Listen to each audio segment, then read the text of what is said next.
Le vaisseau s'ébranle et glisse sur l'onde. Nous ne sommes plus qu'à la distance d'où la voix peut se faire entendre.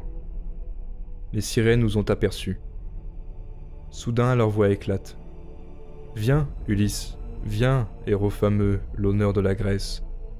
Arrête ton vaisseau et prête l'oreille à nos chants. Jamais mortel n'a visité ces rivages qui n'ait entendu nos concerts, et toujours, il en est parti enchanté et riche de connaissances nouvelles. Nous savons tous les travaux que fit éprouver aux Troyens et aux Grecs la colère des dieux. Nous savons tout ce qui se passe dans l'univers. » Elle chantait. Je brûlais de les entendre de plus près. Je conjurais mes compagnons de rompre mes liens. Soudain, Périmède et Euryloque se lèvent, doublent et serrent encore les nœuds qui me retiennent. Cependant, le vaisseau s'avance et laisse derrière nous ce funeste rivage.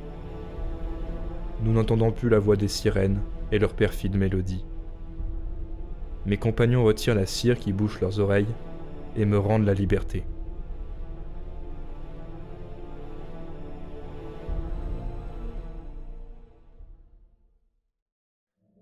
C'était une journée ordinaire. Le temps écoulé s'effloue doux à son aise. Rien ne laissait présager la rupture. Mais était-ce vraiment cela ? Ce n'était pas un de ces changements radicaux et passionnés. Pas de grande douleur romantique, ni de grands fracas. Rien à voir avec ces souffrances héroïques et visibles de tous. Rien qui ne souligne vraiment ce qu'il s'était passé. Le vent chahutait les arbres à son habitude. Le bruit des fontaines était toujours le même. Les passants allaient et venaient comme toujours. Pourtant, pour notre protagoniste, tout semblait froissé et faux. Il regardait les alentours sans les reconnaître. Où était passée la légèreté familière des choses ? Pourquoi ne demeurait-il que leur signification profonde ? Il ne pouvait le savoir. À vrai dire, il ne se posait pas la question, trop occupé à ressentir ce bouleversement silencieux en lui. Non, ce n'était pas l'explosion violente ou la vague qui emporte. C'était un déchirement silencieux, celui d'un cœur qui s'éveille. Ce qui jaillissait en lui n'était pas une tristesse ou une révélation, mais un vide infini et pesant. Son mal est la vue, l'ouïe et tous ses sens. Le voile protecteur de son innocente adolescence s'est déchiré doucement. Les rayons nouveaux lui montrent la lèpre noire de la modernité. Elle, qui se répand sur les murs des bâtiments classiques, remplaçant les colonnes antiques par des enseignes lumineuses. Il peut maintenant voir l'enlaidissement permanent. Les sculptures si belles cachées dans des musées sinistres, ses pairs, ignorant la noblesse des grandes choses. Il observe pleinement la futilité de ce manège et de sa propre vie. Alors, il fuit la ville, espérant retrouver de la pureté et de la splendeur. Mais lorsqu'il dépasse les zones industrielles infâmes et qu'il se trouve enfin devant la beauté naturelle, il se découvre empoisonné.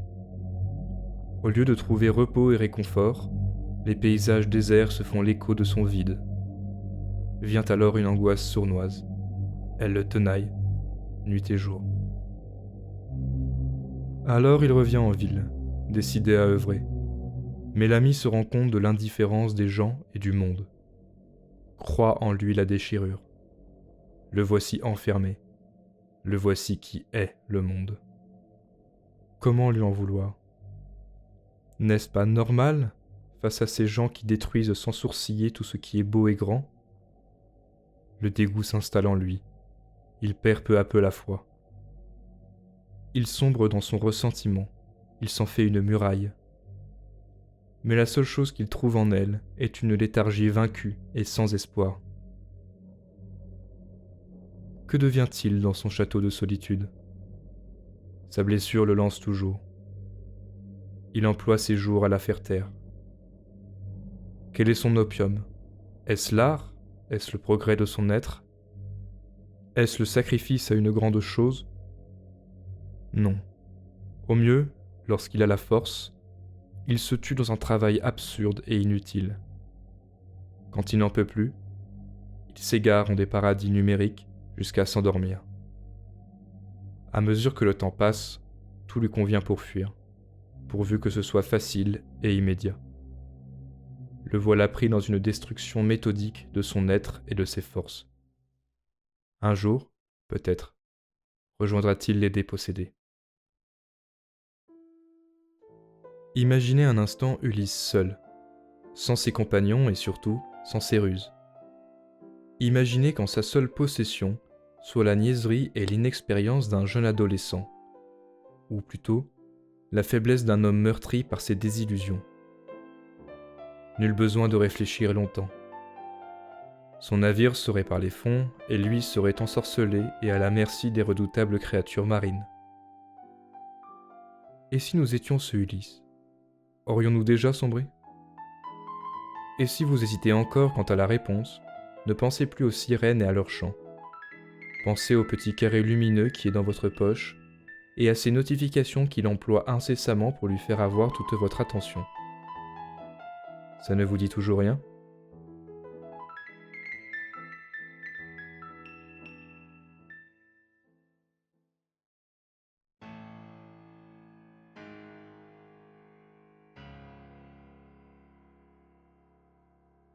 Que vous ayez eu le même déchirement que notre protagoniste, ou que vous soyez ici par hasard, vous et moi sommes parasités par le poison.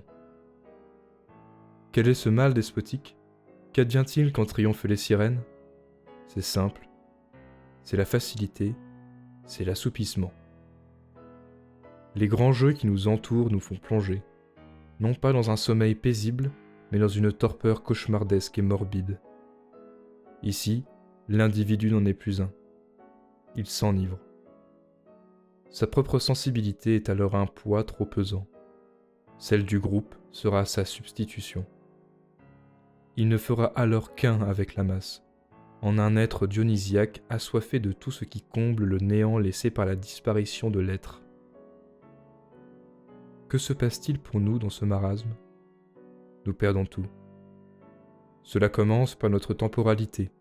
Plus de rêves d'avenir, plus d'espoir, plus de racines, plus de passé, à part peut-être une légère nostalgie d'enfance.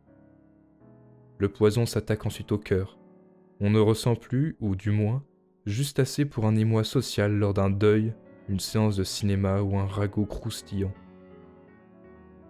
Il vient après pour notre esprit. On désapprend à penser, car notre cerveau doit être un lieu terre-à-terre, intéressé et asservi à la matière. Puis il se répand au corps. On abandonne ce dernier, ou à l'inverse, on le standardise avec vanité, en lui vouant un culte. Pour finir, a lieu le crime du siècle. On tue l'amour. On le tue sans le voir, car il faut être singulier, authentique et entier pour aimer pleinement.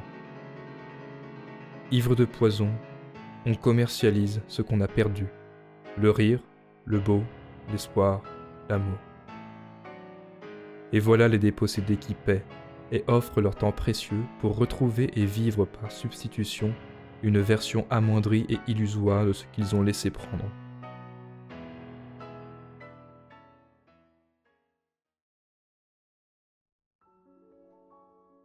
Notre conscience est une embarcation, voguant sur des flots infinis. Vous êtes Ulysse sur sa barge. Au lieu des charmantes créatures marines, vous prêtez l'oreille à des mélodies modernes. Ainsi, vous voilà navigant. Pas de bateau, non, mais un ordinateur ou un téléphone pour voguer sur le flux de données. Je vous rassure, ce n'est rien de bien nouveau. Qui ne s'est pas déjà laissé perdre à ces jeux durant des nuits entières ? Avez-vous essayé, au moins une seule fois, de fermer vos onglets et de laisser le calme de la nuit vous saisir ? Ne voyez-vous pas que vous ne faites que passer de cynisme en sentiment fictif, de laisser aller en voyeurisme ?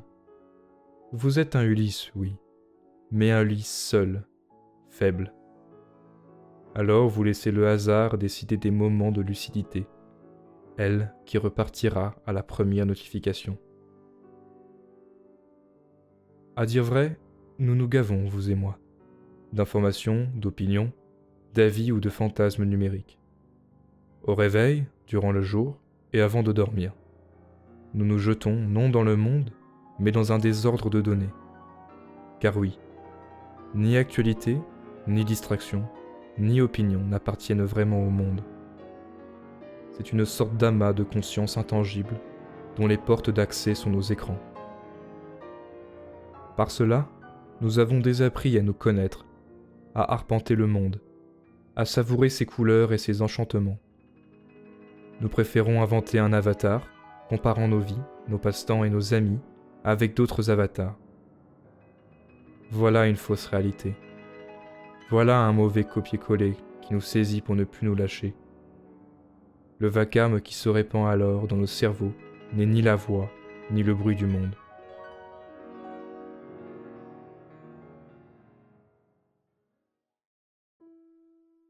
Qui sont ces maudites sirènes, me direz-vous? Question aussi tentante que vaine. Qu'en savons-nous? Sont-elles des forces dionysiaques implacables cachées en nous? La puissance de notre évolution et de l'histoire en marche? Des décisionnaires malveillants désirant nous enchaîner? Ou notre propre faiblesse, notre propre lâcheté? Et pourquoi les sirènes font-elles ceci au lieu de vivre en paix avec nous? Question plus obscure encore. Car c'est dans leur nature, pour se nourrir, par jouissance du pouvoir, ou gratuitement? Qu'importe le qui et le pourquoi, car elles ont réussi.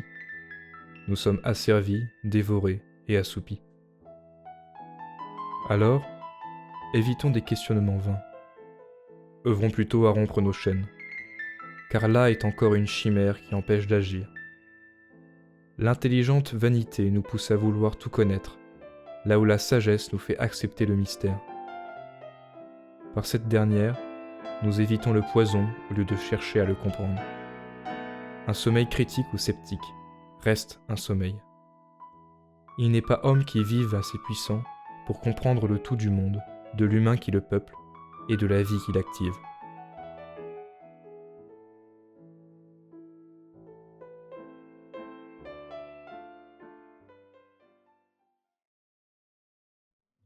De quelle couleur est le ciel? Je sais que la réponse est évidente. Mais notre Odysséen pouvait-il y penser lorsque son esprit était en proie aux voix trompeuses? Alors, avez-vous pris le temps de regarder les nuances d'azur du ciel en milieu de matinée? Ou la chaleur des rayons durant l'après-midi? Vous souvenez-vous de la véritable couleur d'un lever de soleil? De ces violets profonds qui s'étendent jusqu'au bleu pâle, passant par un rouge sanguin, un orange de rouille et un vert discret?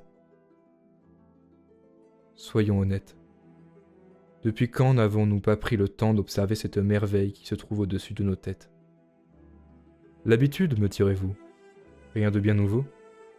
Mais est-ce l'habitude même, ou parce que la grâce des cieux a été progressivement remplacée par les copies mesquines que sont nos écrans? Eux sont neufs. Eux ont un contenu sans cesse renouvelé. Et ce n'est qu'un exemple. Je pourrais m'enflammer sur l'odeur de l'automne qui vient d'arriver, si différente de celle du printemps finissant. Sur le bruit du vent dans les feuilles des platanes qui entourent la maison qui a vu s'écouler l'insouciance de mes étés d'enfance. Sur la vue de la neige qui tombe comme un miracle dans une ville peuplée du sud. La sensation de chaleur que provoquent les flammes d'un feu de cheminée rassurant. Le bruit de l'eau, surtout. Le bruit de l'eau. Le bruit de l'ombre des fontaines de ville. Celui des rapides violents au milieu des rivières. Le ressac des mers sur les plages trop blanches. Les clapotis d'une mare où les grenouilles plongent. Et puis le calme. Le calme d'une eau sans vent. Le calme de l'onde stagnante d'un petit coin de lac que vous avez découvert lors d'une promenade. Avez-vous déjà essayé d'entendre le silence d'un tel paysage?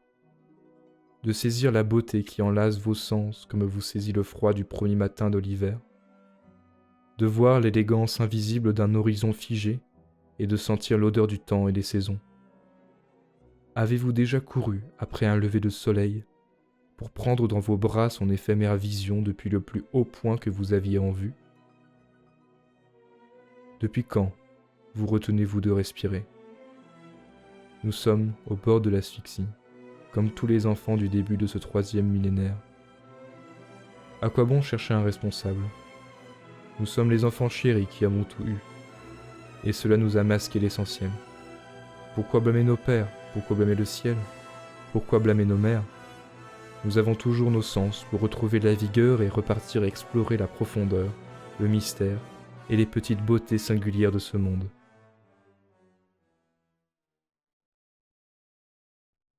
Vous êtes à la fin d'une nuit sans sommeil, une nuit à sombrer dans le marasme. Pendant un court instant, le chant des sirènes s'étue.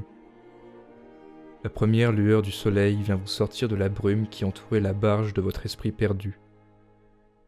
Subitement, plus rien. L'aurore, de sa magnificence, fait taire tous vos sens. Il n'y a plus que l'horizon, il n'y a plus que vous, et le calme d'appartenir au monde. Souriez, vous venez de rejoindre le navire. Alors comment, à l'avenir, s'extirper du champ de mort? Prêtez-lui moins d'attention.